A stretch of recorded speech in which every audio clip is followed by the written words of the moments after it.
Keesler Air Force Base in Biloxi, Mississippi, where we are ready to fly this WC-130J and fly into the eye of Hurricane Dorian. This is a newer aircraft. This plane was built in '98, which is new in Air Force standards. The aircraft that we were flying back when I first started flying this mission, they were built in 1965. We're excited, but we can't hear anything, so we got to put our earplugs in. This will be my first time flying in Dorian. So when a hurricane hunter asks if you've never flown in a hurricane and you say no, they hand you this motion sickness bag. Just talked to one of the other crews that landed. You know, it was a little bumpy, but he goes, it wasn't anything too rough. What they experienced on those passes may be different than what we experienced. When a storm threatens land, the hurricane hunters are constantly flying in and out of tropical cyclones. Our crew for this flight is made up of 7 Air Force reservists. This is my 19th year flying this mission. Also aboard the plane, 2 researchers with the Navy. We are headed east right now. We are just coming on to the west side of Florida right now. Our mission? To investigate Major Hurricane Dorian. We're going to start out here at 105 nautical miles from the northwest entry point, and we're going to go in.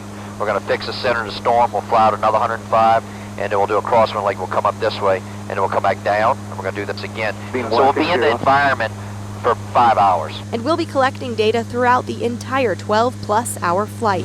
It's been about 3 hours that we've been in flight, and now it's getting really bumpy. We're actually hitting the eye wall of Dorian, the second penetration so far. Time to buckle up.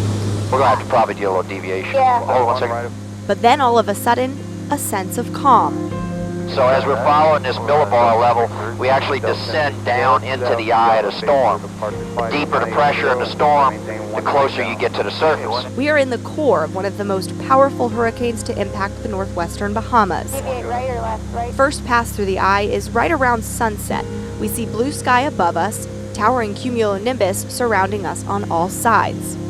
One very important job on the Hurricane Hunter is the load master. His job is to launch these dropsondes that provide critical data for forecasters to predict hurricanes and what the atmosphere is doing. They actually get put in this tube and launched straight down to the ocean.